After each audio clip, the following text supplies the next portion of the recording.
news has literally just broke yesterday, actually, that Spider-Man is returning to the MCU, ladies and gentlemen. It's finally happened.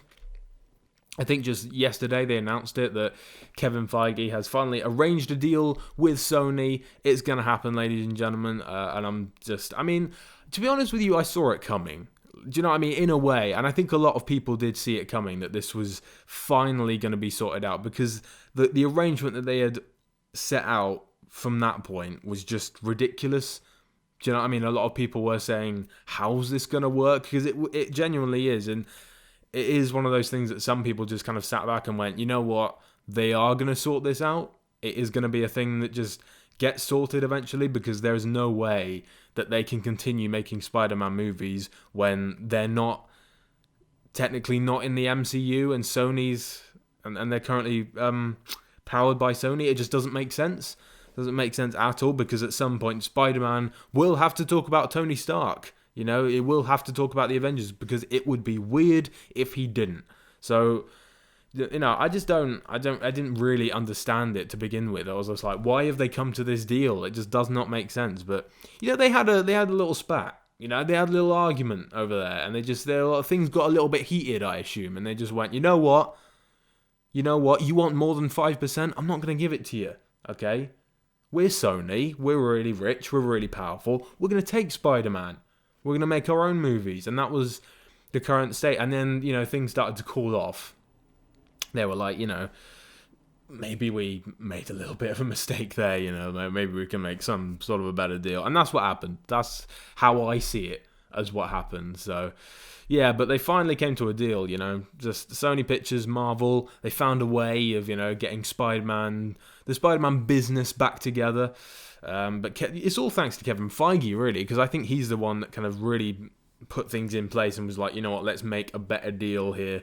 And I think it's like 25% that they've got now, if I'm just looking at it here, Marvel and Disney. Yeah, 25% of the profits, which I think is a good deal. I think, you know what, they've settled on that. That's pretty good. That's pretty good. And I'm glad Sony have agreed to it, because if they didn't, we'd still be at a point where Marvel is not in the Marvel Cinematic Universe anymore. So, yeah, and as I said, you know, people people saw this coming, because because when the news first broke over the summer, people were like, this is so bizarre. Like, how is this going to happen in the future? Like, what is the current plan of Spider-Man? Because he needs to be around now, because they're in too deep with the Marvel Cinematic Universe for Spider-Man, especially Tom Holland's Spider-Man, if they're going to continue using him. Like, if it was a different Spider-Man entirely and they cast someone else, you know, yet again, which would be ridiculous, but yeah, if they did cast another Spider-Man to be in the Sony universe, maybe it would have made sense. Maybe they could have, I don't know, in some way reset, and I don't want them to reset, especially not with an origin story. Jesus Christ, we do not need another one of those.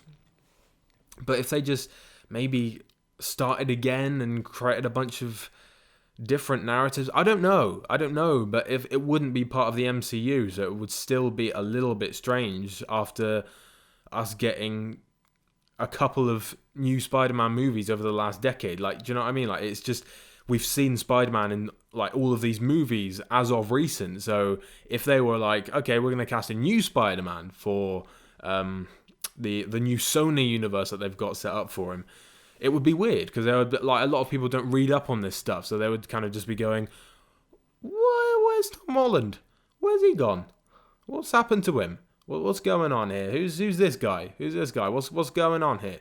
And obviously, you know, if they did cast a different Spider-Man, hopefully he would be great, but it would really annoy a lot of people, including myself, because we just don't need another Spider-Man right now. I think Tom Holland is great. He is willing to do Spider-Man again. He wants to do Spider-Man again, so it makes sense that he does it again, 100%. So yeah, and I'm glad they didn't. I'm just saying, theoretically, if they did do that, if they did decide to recast when this deal was being made, it would have been ridiculous. But I think it's the idea that I think it's because they said that Spider-Man was still going to be played by Tom Holland, that people were like, okay, this news has just broke, it's probably going to be fixed in a number of months. And you know what? It has. It has. So they were 100% right. It was never going to last very long anyway. So a lot of people were freaking out, just like, oh, what the hell's going on? Why is he not in the MCU? What's going to happen? It's going to start falling apart yet again for Spider-Man. Because this is actually the first time in such a long time, a good decade or so, that we're having a pretty decent series of Spider-Man movies. Because, I mean, yeah, The Amazing Spider-Man wasn't great, was it? It wasn't great. Like, Amazing Spider-Man 1 and 2, it was a dark time for Sony, I'm not going to lie. Pretty dark time.